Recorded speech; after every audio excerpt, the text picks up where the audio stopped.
Okay. Could you tell me what community or neighborhood you lived in? I started out on Virginia Street and then moved maybe 22 years ago to Slash Cottage, and that's where I still am. How do you like it? I enjoy Slash Cottage. I was like the third family. We were the third family there, and so we've watched it grow up and to a nice community, but still very friendly. You know your neighbors and feel safe with the kids on the street. What are some of your favorite businesses in Ashland? Cross Brothers is always very nice. Diane Hale School of Dance. My daughter has been there for years. Hubbard Insurance. Suzanne's. They're probably my favorites. How long has your daughter been involved with dance? 13 years. That's impressive. Yeah. That's Ms. Hale. I don't think you can find a better role model for young people, boys or girls, than Ms. Hale. She expects a lot out of them, but she's very supportive, always positive, and the girls love her. They just had a recital, and my daughter's taken for a very long time, and a lot of kids had. It was a very large group of juniors and seniors who had their last recital, so that's very impressive. She's been around many, many years. Have you seen any changes with the businesses over the years? Oh, yeah. I mean, we've had more businesses come in, larger businesses come in, Walmart, Sheetz. But I think we've still kept the small town atmosphere. And, where people were afraid it would hurt the businesses, I really don't think it has. Cross Brothers, nobody else lets elderly have their accounts and that kind of thing. And that they're always going to have a place here. What about the railroad in Ashland? Oh, after being here for so many years, you don't even hear it. I guess it's part of the pride of Ashland that, they've had that railroad stop for so many years, and it's what started Ashland, and, it's just kind of a landmark, a big landmark for us. Do you know anybody who works for the railroad? I don't. I did know an engineer, but he's retired now. So, but it's just kind of a nice focal point for Ashland. Have you used it to travel on the Amtrak? Yes, I have. Yeah, we've used it to go to D.C. and a number of times in Philadelphia. So. The family's used it. Very nice. What would you say is a major source of recreation for you in Ashland? Oh, probably the Little League sports. That's so popular here. Little League baseball, softball, the Y swim team. It's a great place for kids to be involved and to get to meet other parents of kids and form a nice bond with others who have the same interests, common interest. There's such a wide range, the taekwondo, the dance. There's so much to offer for youth and for families. But for Farm Park, even just to go up and walk or have a picnic, it's just nice. What about the local parades? They're a lot of fun. The 4th of July, the Christmas, I guess now it's the holiday parade. It's grown tremendously. It used to go across Route 1, and now all the traffic on Route 1, you can't go across Route 1 for that. But it's nice to see the whole town come out for those kind of things. And again, it's just that fostering that community spirit. And the Strawberry Fair? The Strawberry Fair is a lot of fun. And here at Duncan Memorial, we usually set up things too. So I've been involved in that many, many years.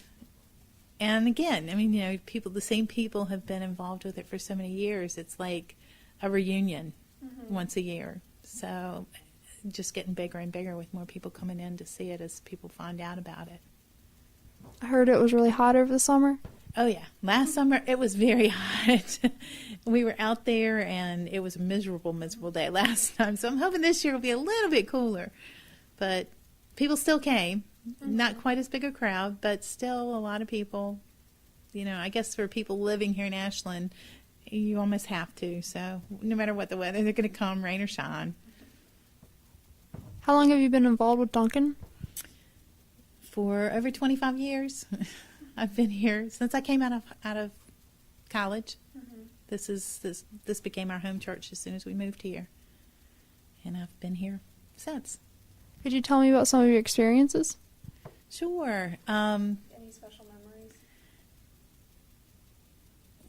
I guess I have. When I came, my husband and I got started with a youth group here because there just wasn't anything, and we were young, and it's hard. Right out of college, you're not really sure where you fit in or what you fit in with, but the people here are very friendly and made us feel very welcome. And we decided to work with the youth. And Duncan has done a lot with that. They do a Holy Week breakfast, I guess is probably the thing that hits me the most because we've been doing it for 25 years this year. And every morning, during the week of Holy Week, all the youth come at 7 o'clock in the morning to eat breakfast before they go to school, and they get a devotion. And so, little things like that, where they've gone out of their way to reach out to other people, and exam breaks for the college kids, you know, where they'll open the doors and let the college kids come in till midnight just to relax and have food. They really do want to be part of the community and invite other people and feel, you know, welcoming to anybody. They don't necessarily have to be Methodist or whatever, and I like that. That's the thing that hits me and that attracts me, keeps me working and, you know, finding other ways to reach out. I really like those exam breaks. Good. We're getting ready to have one Sunday night. So when did you start doing that? They've been going on about 4 years, but never got the press. You know, I mean, I think emails were sent out, but only people who heard about it.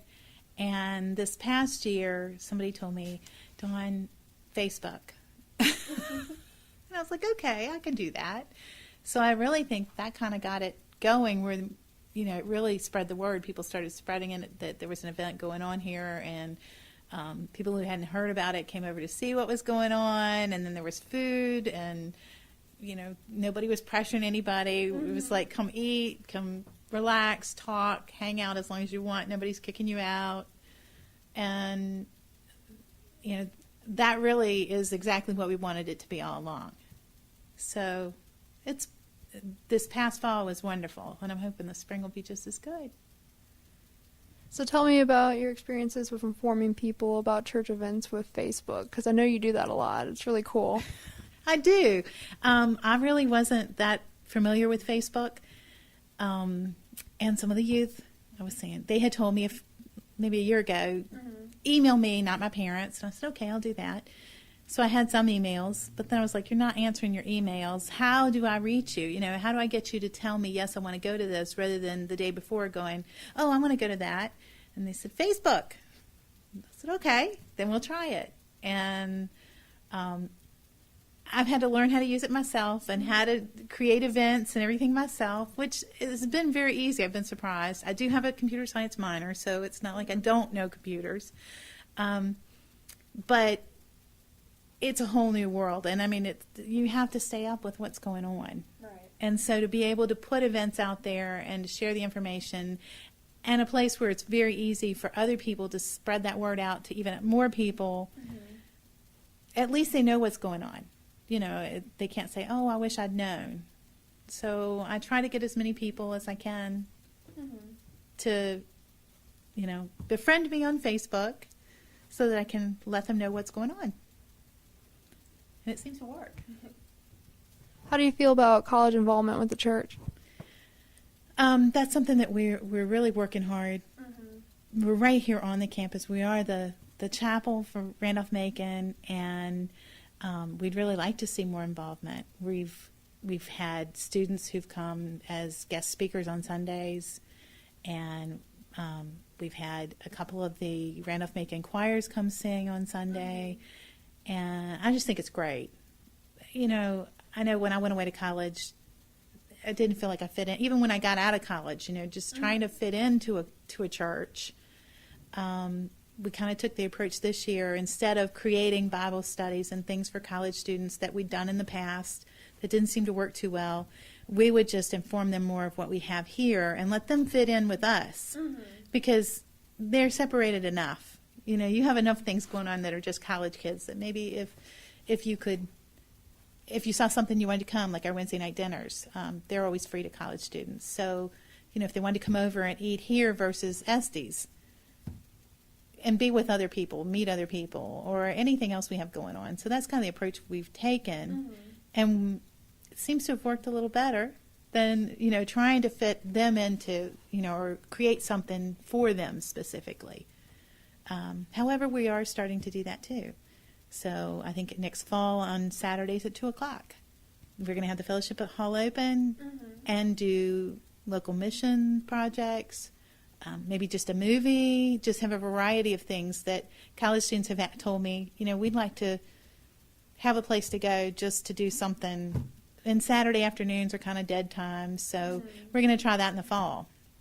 We'll see, but I'd really like to see more college kids involved and coming to church and feeling like it was a home, you know, more like a family kind of atmosphere. So that's what we're trying to do. Could you tell me about some of the projects? I know recently you slept outside for 24 hours. Am I right? Yes, you are. We slept outside for 24 hours for Invisible Children, which is an organization that is trying to help children in Uganda. And we raised close to $1,300 in 24 hours. And kids and college students brought boxes or tents or whatever, but they had to pay to have a sleeping bag or have a pillow, and somebody had to bring it to them. And that's how we raised our money. Was a pillow was $5, so if somebody brought you a pillow, they had to pay $5 for you to use it.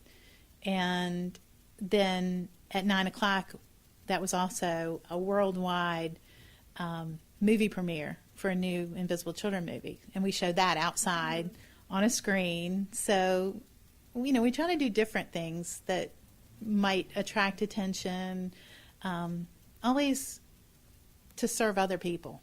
Right. And that it was very exciting. We had about 30 people watching the movie, and about 60 people total that came by. So yeah, it was great. A lot of fun. And I think that's the key. It has to be fun with a purpose. So that's what we try to do. So has anything strange or interesting happened to you while you were here? Anything that sticks out in mind? Any weird story?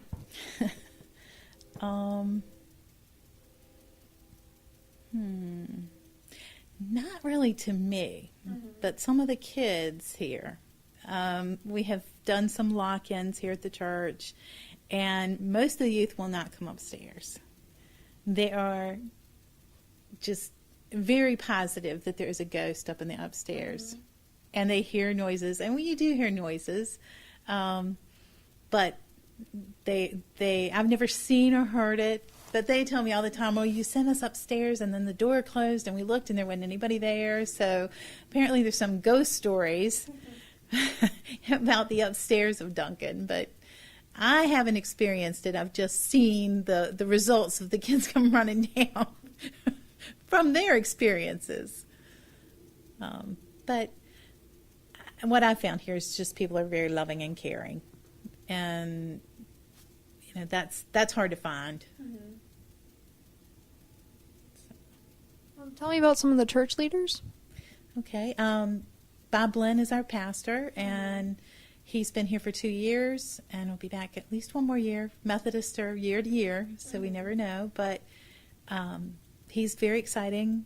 We have a number of services. We have a prayer service at 8 o'clock on Sundays. We have a Jolt service, which is a contemporary service that's usually held at Blackwell at 9 o'clock on Sundays, and then a traditional service at 11 o'clock in the sanctuary. And Sandra Stanley is a deacon, which she also preaches during some of our services and holds a lot of educational opportunities here. Gordon McDaniel is the heart of our church. He's the office administrator, but he does so much more. Al Dickerson and Bill Hamner are the head of our trustees, and they've been here a real long time and just do a great job at keeping everything running for us. William Gordon is our choir director, and he's also the director of the Masterworks Chorale. And that's pulled in people from Richmond and all over. They're getting ready to have a concert on Sunday here at the church, and then one next week in Richmond. So these people, they're very active in the community as well, which is really nice. Very, very nice. Sandra has been in the community for most of her life, so, and has a son at Randolph-Macon. So very connected group, and that's just, I guess, a great way to meet and greet other people. Could you tell me about some of the civic affairs in the community? I guess they're ACES? Like the ACES, the Ashland Christian Emergency Services. They are a group that a number of the churches in the area are involved in. People from the churches volunteer there. They provide food, clothing, other assistance when needed to anyone in need in the community. And they have a great record keeping. They know, who's been in that month, and they keep track of it so that they're able to serve a number of people versus just those, that know about it. They try to get as many people services as possible. And the youth here do a scavenger hunt in the fall that they really enjoy, because they go out and knock on people's doors and try to collect things that ACES needs. They give us a list of things that they need at the time. They're always in need of food and clothes, and it seems like this year a lot more than most. We just got an email saying that they need boys' shorts, and they're completely running out. So they're located right across from U-Crops on the corner there at Route 1. But people can go up there Monday, Wednesday, and Friday in the mornings and get help. Okay. And how long has the Jolt service been going on? Just wondering. About 4 years. I think it started about 4 years. When it started, it was once a month. And then it's steadily gotten to where now it's every Sunday. And it keeps growing. That one is really a nice service because we can do so many different things. We can have Randolph-Macon students who can be the guest speakers. That's a great time for them to, pre-ministerial students there, use it to come and preach and to practice, because it's one thing to learn about it, it's another thing to actually do it. And it's a nice, safe, cozy environment, friendly environment where they seem to feel comfortable. And the people who come are very open and caring, and would never be critical. Very supportive, and always encourage students to come and speak to them. So it's that one's very different, very interesting. They're always looking for new band members. The band at one point was much bigger, and then as students have gone away or to to college from high school, or on to work from college, we've lost band members. So that's one that's still evolving. Probably always will. I like the little egg-shaped maracas they hand out. Yes. Yeah, one of the members there had been to another church who said, he came back and said, "Oh, they have the neatest thing. And if we can find them, I'll get them." And so they were all donated by him. And, just a way to participate. That's one of the nice things about that service is, from time to time, there's things that we hand out that maybe have a meaning. You find out later in the service why you're holding a Band-Aid. But it's just a different way to get people involved. Yeah, that one it's a very fun service. I know there's the A. Purnell Bailey Scholarship. Yes. Do you have a lot of involvement with students that have received that?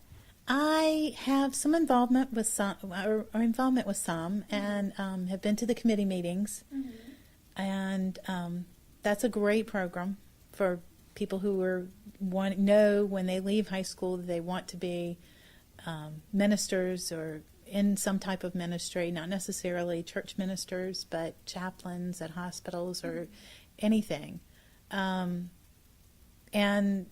I have had experience working with some of the Bailey Scholars here in different programs with the youth, or they've helped. Joe Varner has actually chaperoned a youth event, and he teaches Sunday school here. So I do work with them. I've also worked with pre-ministerial students that aren't Bailey Scholars.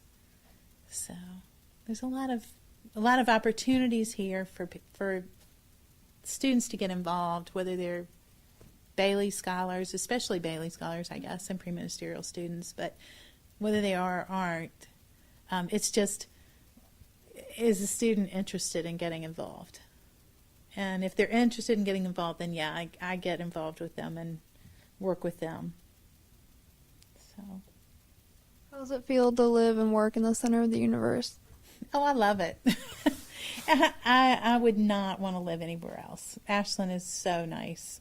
The people are very, very friendly, and I cannot imagine living in a big city. You know, it's just comfortable and friendly. You don't get that much anywhere. You know, it's really hard when you watch the news and you think, gosh, I'm just grateful I'm here. So what are your thoughts on the town turning 150? Oh, I think it's wonderful. I mean, the town has stuck by, I guess, whoever's those original settlers here just knew what they were doing when they set it up. It's so close to Richmond, it's close to D.C., but yet far enough away to keep its small town atmosphere. And that's just wonderful that we've been able to maintain it for 150 years with all the growth that's gone on. For my final question, what do you think makes Ashland so special? The people. We have great people here, caring, loving, and I've never lived anywhere else like it. So I think it's definitely the people.